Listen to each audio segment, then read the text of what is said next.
welcome to Talkin' Sunday Readings. I'm Tim Carter, and I'm joined by Ann Carter and Father Dick Stadler, and we're Oh, going to be thank you. talking, yeah, and we're going to be talking about the readings for this Sunday, and they are going to be Isaiah 40:21 to 31, 1 Corinthians 9:16 through 27, and Mark chapter 1, verses 29 to 39. A reading from Isaiah. Do you not know? Have you not heard? Has it not been told you from the beginning? Have you not understood since the earth was founded? He sits enthroned above the circle of the earth, and its people are like grasshoppers. He stretches out the heavens like a canopy, and spreads them out like a tent to live in. He brings princes to naught and reduces the rulers of this world to nothing. No sooner are they planted, no sooner are they sown. No sooner do they take root in the ground than he blows on them, and they wither, and a whirlwind sweeps them away like chaff. To whom will you compare me? Or who is my equal, says the Holy One? Lift up your eyes and look to the heavens. Who created all these? He who brings out the starry host one by one and calls forth each of them by name. Because of his great power and mighty strength, not one of them is missing. Why do you complain, Jacob? Why do you say, Israel, my way is hidden from the Lord, my cause is disregarded by my God? Do you not know? Have you not heard? The Lord is the everlasting God, the creator of the ends of the earth. He will not grow tired or weary, and his understanding no one can fathom. He gives strength to the weary, and increases the power of the weak. Even youths grow tired and weary, and young men stumble and fall, but those who hope in the Lord will renew their strength. They will soar on wings like eagles. They will run and not grow weary. They will walk and not be faint. And I'd like to start out just by asking a couple of questions. So the first one is going to be Isaiah. And in this reading, it begins with a sort of what I'd kind of call a fearsome depiction of God and his power. And it paints a really vivid picture, but he seems kind of harsh at times. And I'm kind of wondering, why is he depicted this way? Why is he so harsh? And what kind of point are they trying to build up here? And also, what is the context that kind of led to this description? So if you guys have any insights, I'd love to hear. Well, I can start by suggesting that we need to remember that chapter 40 is the first chapter of what many people call second Isaiah. And they see a difference, a shift in the emphasis and the themes from first Isaiah, the first 39 chapters, and then going into chapter 40. Some even have a third Isaiah after, I think the second Isaiah is 40 to 56, and then 56 to 66 is third Isaiah. But I don't necessarily believe that these were necessarily had to be different writers, or even at different times of history that they wrote this. I know that's one of the critical theories about how Isaiah was put together. But the first 39 chapters are a catalog of God's condemnation of all the nations that he will raise up to discipline his people, and also of all the sins of his people, and that they are a stiff-necked people, and that they are just constantly repeating the same sins. But he also says there's a remnant that he will restore and that he will take care of. And in this passage, you can see both of those themes subtly being portrayed as well. That God is certainly unhappy with his people. They have apparently joined in offering worship to idols and put them right next to God. And God says, can any of these gods compare to me? And so it is very stern, and it's very harsh, because that's the way the law works. It accuses us of our sin. But there's also a wonderful reminder of God's restoration, and for the remnant who will repent and will return to him. The last verses of this text are just really powerful. I used that one verse repeatedly when I was visiting people in their homes and the hospitals and so on, to remind them that they will renew their strength and they will rise up with wings like eagles. They will walk and not grow weary. They will run and not faint. So you got both themes in there. So I don't know if that really addresses your question directly, but we have to read it in its full context, and that's what has led up to it. And in this second Isaiah section is also where, in chapter 53, he will picture the work of Messiah, which we take to be Jesus, as a suffering servant for us. And so there's a lot of hope and a lot of promise in this section, even though there were promises in the first section. But what's in this section that we're reading today is really got some wonderful reminders of the themes that were preceding this. I guess I'm now curious now about the first, second, and third Isaiah. Why is there a separation, and what's that all about? Okay. Maybe that's too much to get into, but it's interesting to me. Well, critical scholars of the Bible, when he mentions Cyrus as being the one who's going to allow the Jews to come back, and it talks about things that are going to happen during the exile, which hasn't happened yet. Well, Isaiah was functioning during the 700s BC, and the exile is not going to occur till 586 BC. And so their belief is that the supernatural is not going to happen. It can't happen. And so for that reason, they have to posit that those sections that are talking about the exile were written after the exile, after the humans experienced it, and then they could look back on it, and they put it in the context of prophecy. I happen to believe in the supernatural, because I believe that God is supernatural and can do supernatural. And so it doesn't bother me to think that Isaiah could look forward and see what the needs of the people in exile would be, and what message they would have to have in order that, first of all, those who were still committing idolatry were rebuked for it. But secondly, those who were languishing in exile could be promised, there's a hope for you. There's a remnant going to be saved, and you can be part of that remnant by repenting of your sins and trusting in me and following me. So I don't know if that helps. That's really a bumper sticker summary of first, second, third Isaiah, and it's probably not doing fair to the subject, but well, it helps a little bit just to get a little bit of that context. So, if we didn't have any other thoughts on Isaiah, a reading from 1 Corinthians. For when I preach the gospel, I cannot boast, since I am compelled to preach. Woe to me if I do not preach the gospel. If I preach voluntarily, I have a reward. If not voluntarily, I am simply discharging the trust committed to me. What then is my reward?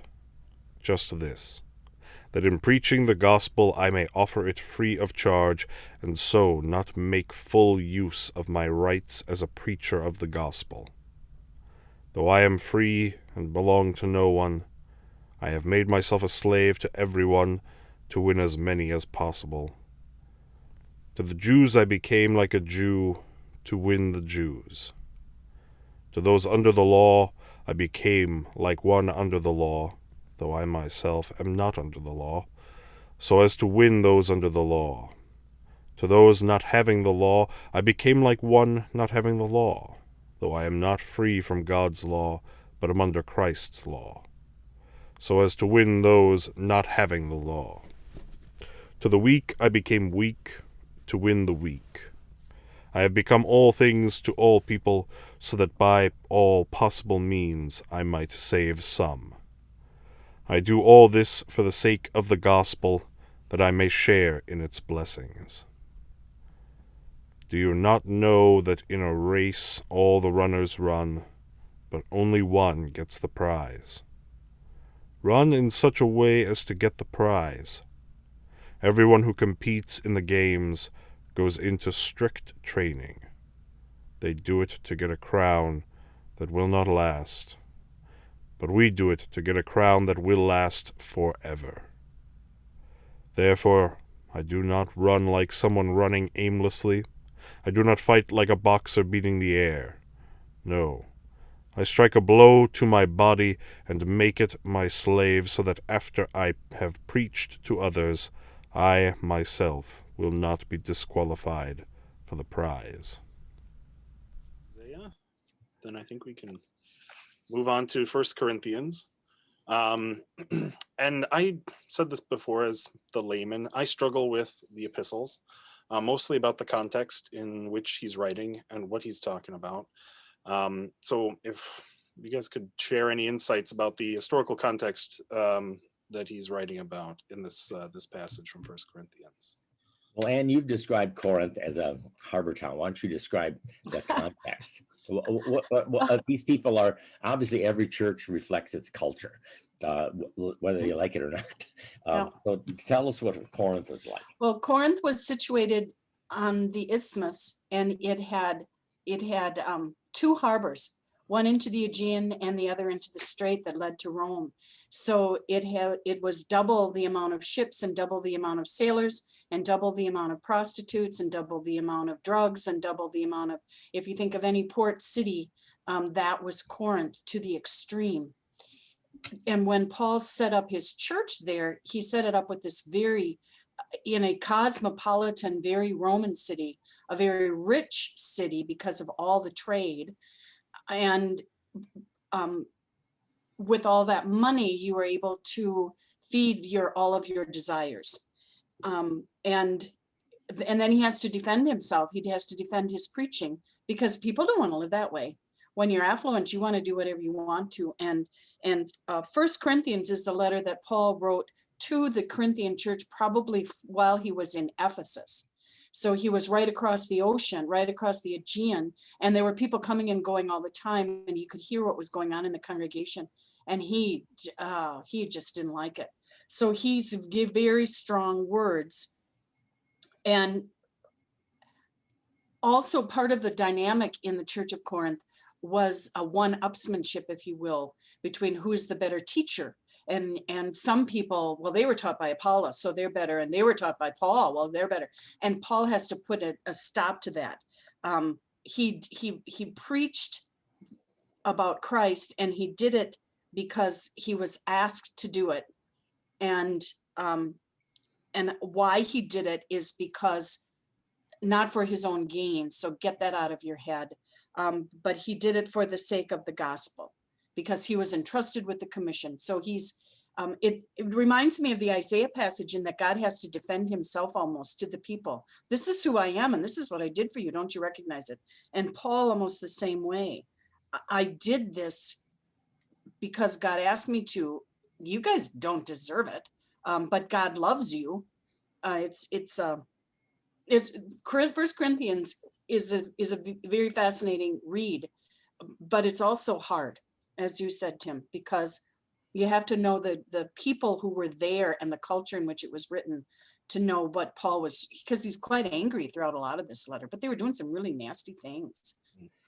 And as you suggested, the culture was very diverse in Corinth, and that probably is reflected in the congregation that was gathered in Corinth. And so that's why he has maybe both Jews and Gentiles. He's got people who are formerly worshipers of idols, people who may be still flirting with some idols. And we know they had one person who was committing sexual incest. And so he has to rebuke him harshly and say, you got to deal with this in your congregation. You can't just let that go unrebuked. But in this section, in chapter 9, verses 16 to 23, he raises an interesting question, and that is, okay, in order to relate to all these different kinds of people, then I've tried to be all things to all people. To the Jew, I became like a Jew, so I could talk to them on common ground. To the person who wasn't aware of what the law of God had to say, the Torah, then I became as a person who didn't do that, and I didn't constantly keep quoting Torah, maybe. And to the person who was different in another way, and then I would become like them. If there were people who were weak, I didn't just roll over them. And so it does raise the question, is that being fraudulent to try to assimilate with people, and in order to have a hearing to be all things to all? How do you do that without being deceitful, pretending to be something that you're not? I don't have a definitive answer on that. I think it's a question we have to always ask as Christians, is if we're going to follow Paul's pattern here, then I want to find common ground with the person that I'm hoping to share the gospel with. And that means that I can talk about things that we have in common, and I don't have to constantly keep approaching everybody in the same way. Does that make sense? Yeah, it makes sense to me. I wouldn't call it fraudulent.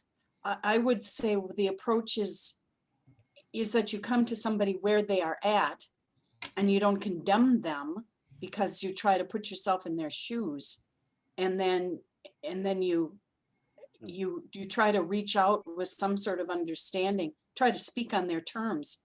So many people are put off because, well, they're just too sinful, because all those people go, I can't go into a church, I'm just not good enough. Well, nobody is. So it's to open the doors, I think that's what I hope Paul is trying to say. Mm-hmm. Well, that's why he says, I attempt to be all things to all people. And he does so without sacrificing his own character and his own authenticity and his own integrity. And he says early in this reading, I am not without God's law, but I am under the law of Christ. So even to people who aren't familiar with the Torah, the law of the Jews, he may not be quoting it all the time, but he doesn't ignore it or not teach it. But he doesn't come on strong like that. Yeah, he doesn't try to shove it down somebody's throat who doesn't know what he's talking about, especially when they're so diverse. The population in Corinth just doesn't have a clue as to what Yahweh is. I learned this in a very painful way when I was vicaring out in the San Francisco Bay Area and was making calls on homes in this very modern neighborhood. And I was supposed to invite them to church, invite the kids to vacation Bible school and so on. And so I saw this guy out doing some digging in his front yard. So I came up to him and we started talking, and I figured he must be a young lawyer home early in the day. So I just unleashed all this language that I thought would relate to a lawyer and so forth. And I got done and he said, I don't know who you think I am, but I'm just a construction worker, and I didn't understand a thing you just said. It taught me an important lesson about not making assumptions about people just because of the outward appearance, and yet try. Here I was trying to be all things to all people, but I was completely missing the mark. And so I think that's a legitimate question that we can all ask as Christians: is how am I relating to people so that I can create an atmosphere where they want to hear what we have to share, that we're not just beating them over the head with it. That was a blessing, Dick, that God gave you that lesson at the start of your ministry. Yeah, better then than 50 years after I started. Okay. Well, yeah, if there are no other thoughts, then let's move on to Mark, move on to the gospel. The Holy Gospel according to Mark. As soon as they left the synagogue, they went with James and John to the home of Simon and Andrew. Simon's mother-in-law was in bed with a fever, and they immediately told Jesus about her. So he went to her, took her hand, and helped her up. The fever left her, and she began to wait on them. That evening after sunset, the people brought to Jesus all the sick and demon-possessed. The whole town gathered at the door, and Jesus healed many who had various diseases. He also drove out many demons, but he would not let the demons speak, because they knew who he was. Very early in the morning, while it was still dark, Jesus got up, left the house, and went off to a solitary place, where he prayed. Simon and his companions went to look for him, and when they found him, they exclaimed, "Everyone is looking for you." Jesus replied, "Let us go somewhere else, to the nearby villages, so I can preach there also. That is why I have come." So he traveled throughout Galilee, preaching in their synagogues and driving out demons. I've got a couple of kind of more specific questions about this one, and I'll just throw them all out there. The reading opens with, basically it says, they went with James and John to this house. And I'm wondering, why did they include James and John there? Like, why was it important that those two guys got mentioned, that we know that they're with them? And in the story, they go to the house. The mother is ill. And the way it's written, it sounds like Jesus heals her, and immediately she gets to work waiting on them. Yeah, And certainly. it seems odd to me that she didn't get a break. She just had to get right to work. And I'm wondering if there's a passage of time that's omitted, or if that, if that maybe that's the writer's style, or if really it was just, I'm feeling great, so let's get to work. And then finally, toward the end of the passage, Jesus, he goes off alone. Before dawn, he goes off alone to pray. And I'm wondering, was he just exhausted because he's healed a lot of people? Is he just tired? Does it take it out of him to heal and to do all of this? Was he out just asking for guidance and praying to say, where do I go now? What should I do next? Or kind of what can we? It's all conjecture, I suppose. But what do you guys think about what he's doing out there, and why does he have to be alone before dawn to go pray? So, if you can answer any of those, or just any kind of insights you can give, would be great. Well, I think Anne said something last week, or was it the week before, that helps you with the first question. That is why I mentioned James and John. That the scriptures are very clear that these are witnesses who are writing these gospels, people who have been there, done that. So they put details in that a summarizer might not think to do unless they're fabricating completely. And so that's one reason why maybe James and John are mentioned, but also James and John appear to be colleagues in the fishing business with Simon and Andrew, even though they may have had different fishing boats and businesses. They were in league together. And so that may be another implication. Anne, what do you think? Yeah, I think I would agree with that assessment. And I also think it's interesting, and I don't have any reason why, but that brothers are mentioned. Two sets of brothers. Is that important? I don't know. But I think, as you said, if people are reading this who live in Capernaum, who live on the north coast of the Sea of Galilee, and they hear those names, James and John, the sons of Zebedee, Simon and Peter, Peter and Andrew, they would know right away who this family is. And when you read the account, you can go back and ask the family, is this really what happened? And then the family, who are also witnesses to the event, can explain, yes, this is exactly what happened. It's astonishing but he was here and he did this, and I was a witness to it.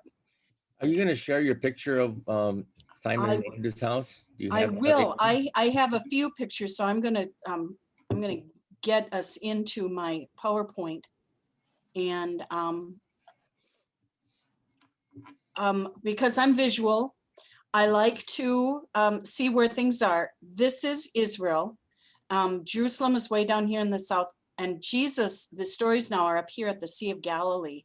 We were at Bethsaida, and now we're at Capernaum. Capernaum's up here on the northeast coast, and it's we were able to visit there. It's a great place. This is a artist rendition of what it looked like in the old days.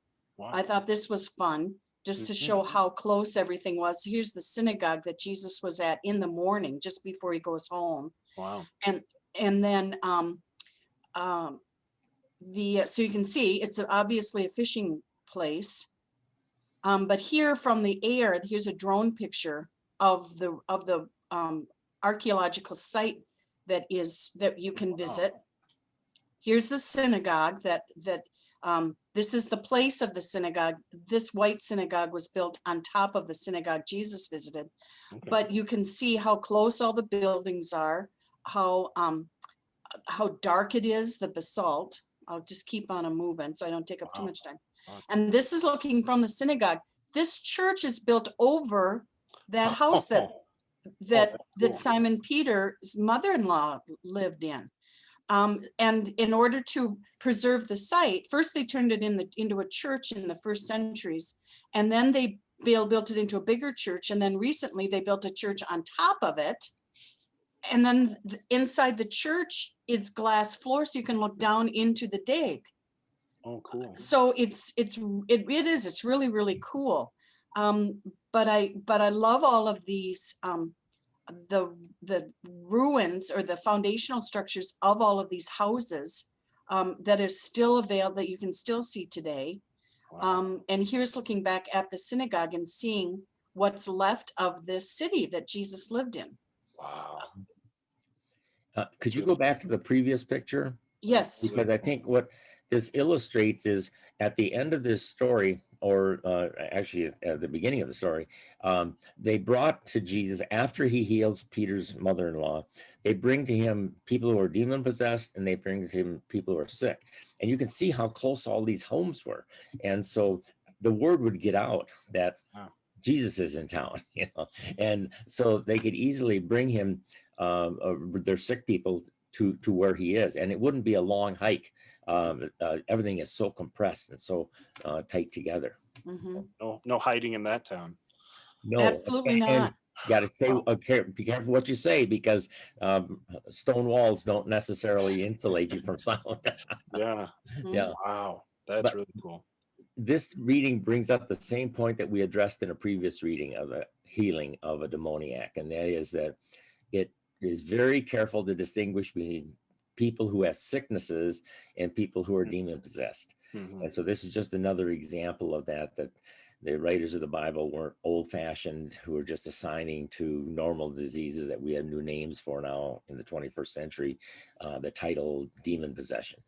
That was a phenomenon that was the Holy Spirit inspired them to identify exactly as that, different from normal diseases. And Jesus healed both kinds. Yeah. Mm-hmm. Before we leave, because we don't like to get these to get too long, but Tim, I would like to address your question about Simon Peter's mother-in-law, because in my female friends, we also, oh yeah, she had to get up and serve him lunch. She had to get up and make coffee, you know, and I don't look at it quite that harshly that Jesus healed her so that she could wait on him. I think that there's a very valuable, there's a part of our ego that is very closely tied to work. And when it is our home and there are guests in our home, especially women, we like to take care of them. And when you are sick, and especially if she had been ill for a while, to have that renewed energy and sense of purpose that she could take care of the people under her care, I think it just shows respect of Jesus that he would give her back her station, if that's the right way to say it. Give her back her dignity of hostess, because hospitality was very important, and a sense of purpose for anybody who has been sick and you can't get out of bed, and all of a sudden you can. That's my opinion. That's well, and to